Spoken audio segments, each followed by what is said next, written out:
말씀 출애굽기 13장 22절 말씀입니다. 다 함께 앞에 화면을 보고 읽도록 하겠습니다. 시작.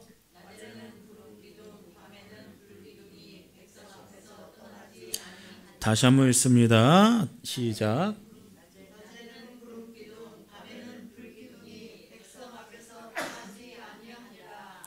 아멘. 영상 하나 보도록 하겠습니다.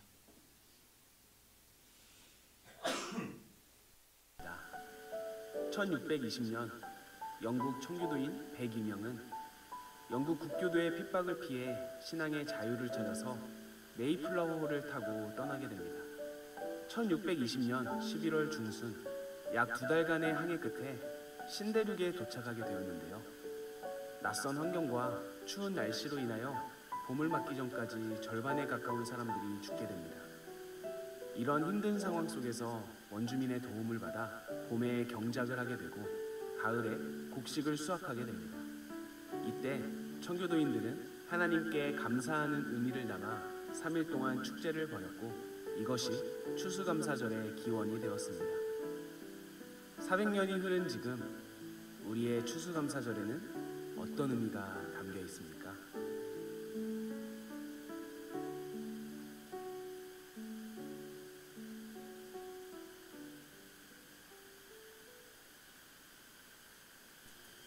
한동대학교를 졸업하고 이제 크리스천 사업가로 성공을 꿈꾸며 이제 과테말라로 떠났던 한 분이 계십니다. 이제 김윤상 선교사님이라는 분인데 그분의 이야기입니다. 2017년 이제 멕시코로 가라는 강력한 부르심에 이제 순종해서 이제 사업을 기반으로 하는 한 선교 공동체에 이제 몸을 닿게 됩니다. 그러던 이제 2018년 10월 선교지인 멕시코의 한 고속도로에서 이제 마주오던 차와 이제 정면 충돌하게 되는 이제 교통사고를 이제 겪습니다. 24일간 거의 이제 한 달간이죠. 24일간 혼수 상태에 빠진 이제 그는 이제 그 사이에 이제 실존하는 이제 영적 세계를 이제 경험했다라고 합니다. 사실상 의학적으로는 그 당시에 살 소망이 없다라는 진단을 받았어요. 근데 이제 기적적으로 살았다라는 것입니다. 기적적으로 살아 돌아온 그는 본격적으로 복음 전도자의 삶을 삽니다. 예수 보혈 구원을 외치기 시작하며 이제 선교사의 삶을 이제 다시 또 이제 살기 시작하는데 이제 여러분 이제 검색해 보시면 알겠지만 이제 책을 내신 분이에요. 책을 내신 분이고 그의 아내인 박민경 사모님이라는 분이 계십니다. 그 사모님이 이제 또 책을 냅니다. 이제 사모의 입장으로서 아내의 입장으로서 그 상황들을 이제 바라보면서 이제 책을 낸 책 제목이 당연한 것은 아무것도 없다라는 책을 이제 출간하게 됩니다. 이제 그 책에서 이렇게 고백하고 있습니다. 나와 함께 광야로 가자는 하나님의 강력한 부르심을 받아서 남편을 따라 멕시코에 온 지 1년 2개월이 지난 2018년 10월 남편이 교통사고를 당해 사경을 헤매게 되었다. 흔한 엑스레이와 내시경도 없고 필요한 약조차 구하기 힘든 열악한 시골병원에서 가장 위중한 환자로 누워있는 남편의 상황은 절망 그 자체였다. 하지만 나는 절망감에 사로잡히지 않고 생명의 주인 되신 하나님을 경외하기로 했다. 그 남편은 24일 만에 혼수 상태에서 기적적으로 깨어났다. 그의 회복은 주님의 일하심이었고 우리에게 주어진 소소한 일상은 당연한 것이 아무것도 없으며 모두 소중한 선물임을 깨닫고 범사에 감사한다라고 그렇게 이제 고백하고 있다라는 것입니다. 제가 이 얘기를 왜 드리냐면은 소소한 오늘은 내게 허락된 당연한 것이 아니라 소중한 선물이라는 그 내용을 말씀드리고 싶어서 이 선교사님과 이 선교사님 아내가 했던 이제 간증 일부분을 제가 나눠드리는 것입니다. 여러분, 감사의 반대말이 뭔지 아십니까? 감사의 반대말이 뭐예요? 불평이에요? 원망이고, 되게 이제 원망과 이제 불평이라고 생각하면 그것도 맞는 얘기입니다. 근데 이제 실제적으로 진짜 감사의 반대말은 뭐냐면은 당연이라고 하는 게 더 이제 맞는 말 같다라는 것입니다. 이스라엘 백성들을 보십시오. 이스라엘 백성들은 애굽에서 나와 40년 동안 광야 생활을 한 후에 가나안 땅으로 들어갔습니다. 이 40년 기간 동안에 하나님의 수많은 기적을 통해서 이스라엘 백성들을 도와주셨다라는 것이에요. 사실상 하나님의 도우심이, 이 기적이 없었다라면은 이스라엘 백성들은 한 명도 가나안 땅에 들어갈 수 없는 그런 상황이었다라는 것입니다. 근데 여러분, 이 기적들이 정말로 다 중요하지만은 그 중에서 하나님께서 특별히 만나를 내려주신 것과 구름기둥과 불기둥으로 인도해 주신 것은 정말로 중요한 내용이라는 것을 우리는 기억해야 된다는 것이에요. 이유가 있습니다. 왜냐하면은 다른 기적들은 이례적인 것이에요. 하나님께서 홍해를 몇 번 가르셨어요? 한 10번 가르셨어요? 아니에요. 한 번 가르셨어요. 딱 한 번. 모세가 지팡이를 들자 홍해가 쫙 갈라집니다. 그 메마른 땅을 이스라엘 백성들이 걷기 시작해요. 하나님의 이 놀라운 기적은 여러 번이 아니에요. 2번도 아닙니다. 단 한 번이에요. 이례적인 겁니다. 이례성. 다른 기적들도 대부분 한 번입니다. 한 번. 출애굽 어떻게 해서 나왔습니까? 10가지 재앙 때문에 나온 거 아닙니까? 그게 한 100번 하나님께서 기적을 베푸셨어요? 아니에요. 한 번씩, 한 번씩. 이례적인 거, 이례적인 거. 만나와 구름기둥, 불기둥의 기적은 40년 동안 매일 반복됐습니다. 매일 반복됐어요. 근데 여러분, 만나를 딱 한 번 내려주신 것도 기적이죠. 구름기둥과 불기둥으로 그 사막에 덥고 추운 날씨를 이기게 한 것도, 갈 길을 보여주신 것도 여러분 단 한 번만 보여줘도 그건 놀라운 기적이에요. 기적. 그런데 그 놀라운 기적을 40년 동안 단 하루도 빠지지 않고 매일 경험됐으니까 얼마나 큰 기적입니까? 놀라운 일이에요. 놀라운 일. 근데 여러분, 그런 놀라운 기적과 은혜를 매일 경험한다고 생각해 보십시오. 그게 기적으로, 은혜로 느껴지시겠어요?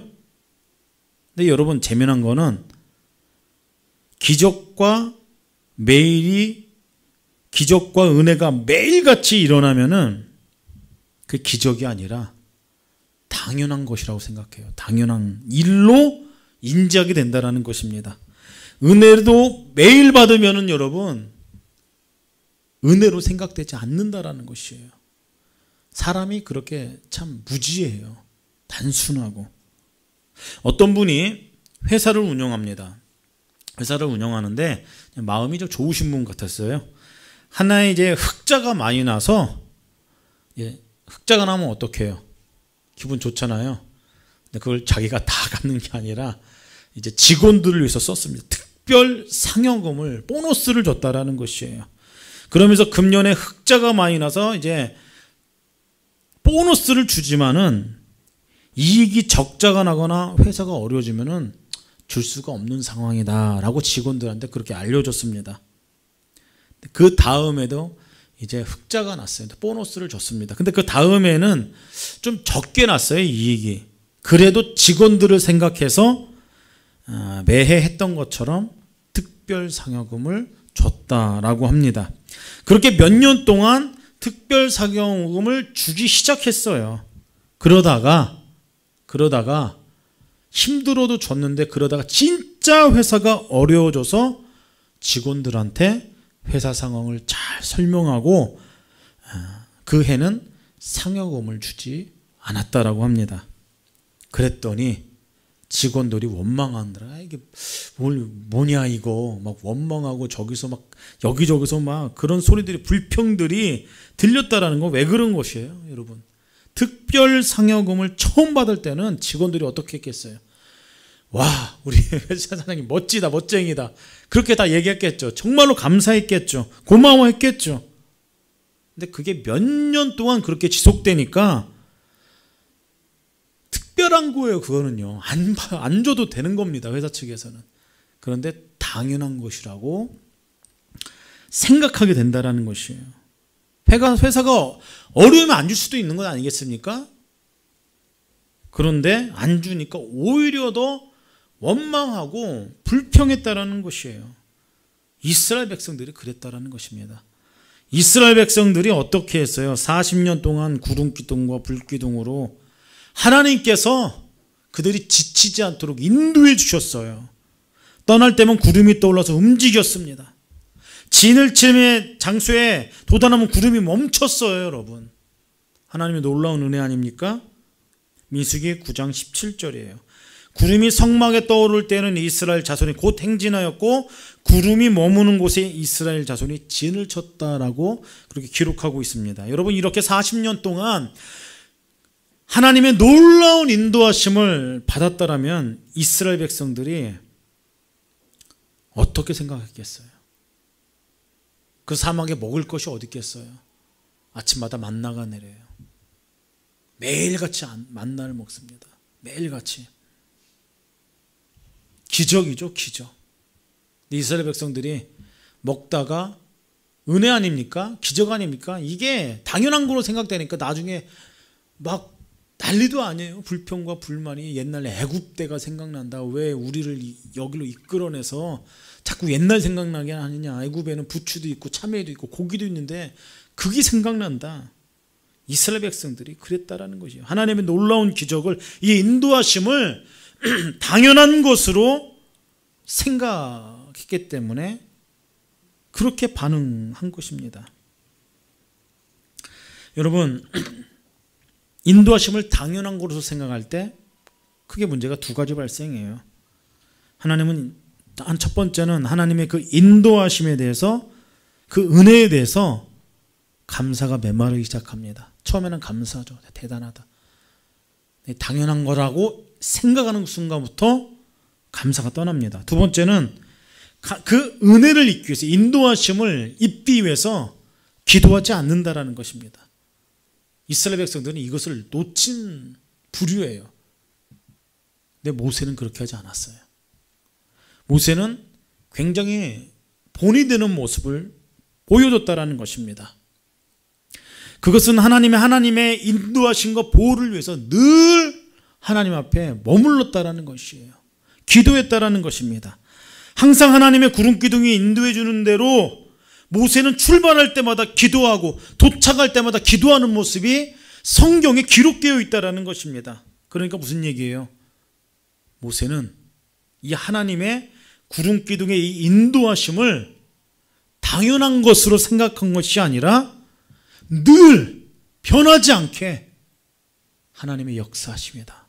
하나님의 기적이다. 하나님의 돌보심이다. 여러분, 그렇게 생각했다라는 것입니다. 늘 하나님의 역사로 생각했다라는 것이에요. 그러니까 그가 했던 것이 뭐예요? 늘 기도했다라는 것입니다. 늘 기도했어요.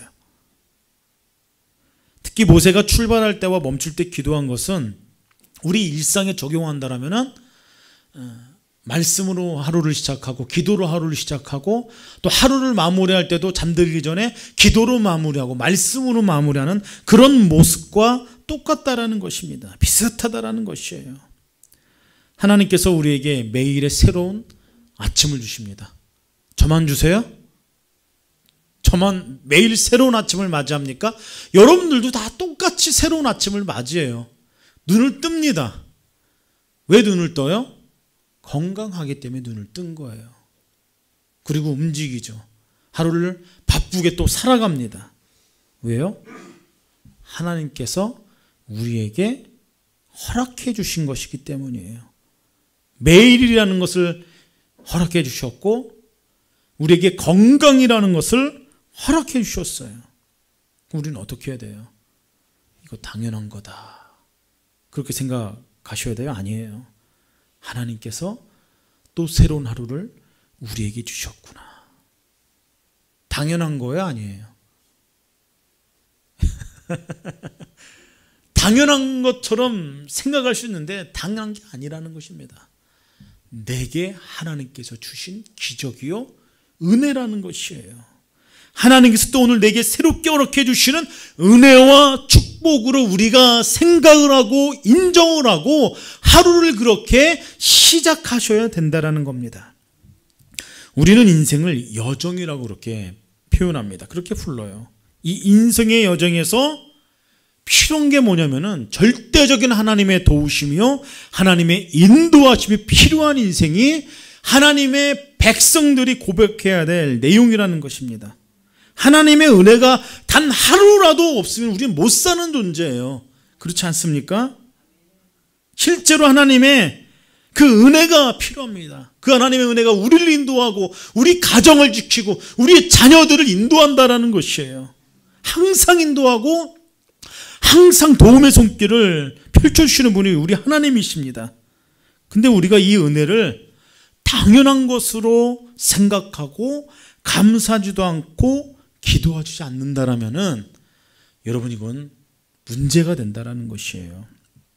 여러분 잘 아는 본문이죠. 예수님께서 예루살렘으로 올라가시면서 사마리아와 갈릴리 사이로 지나가실 때에 한 마을로 들어가셨습니다. 나병 환자 10명이 주님 앞에 나와서 우리를 불쌍히 여기소서 하면서 이제 소리를 이제 질렀어요.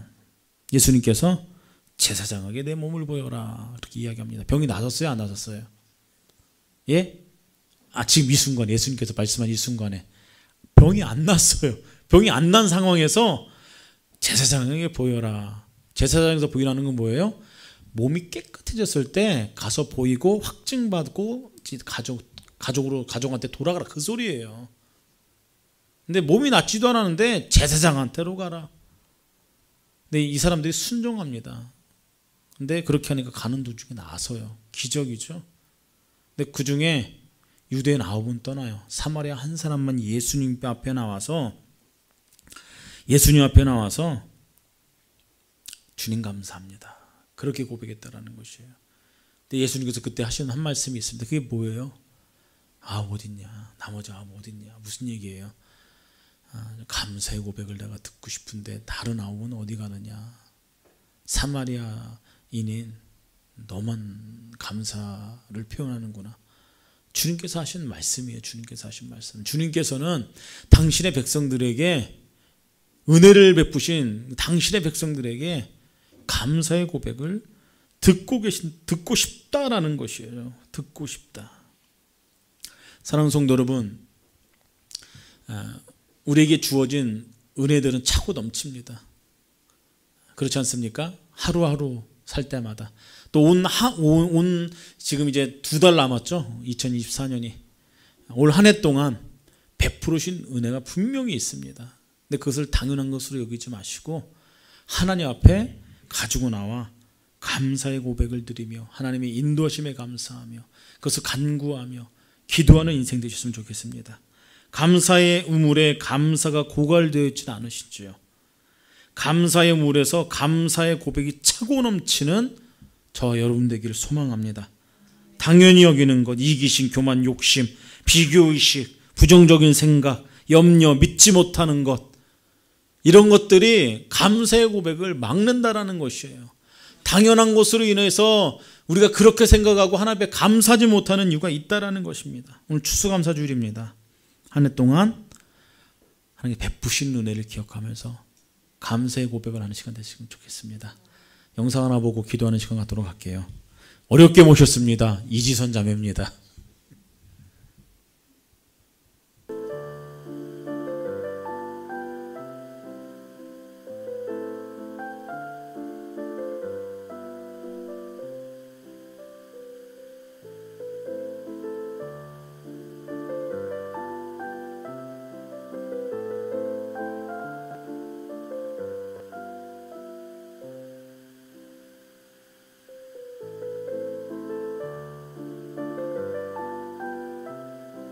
사건 이후에 제가 이렇게 살아야겠다고 마음 먹고 태도를 바꾼 그 사건이 저에겐 더 중요한 사건이었던 것 같아요.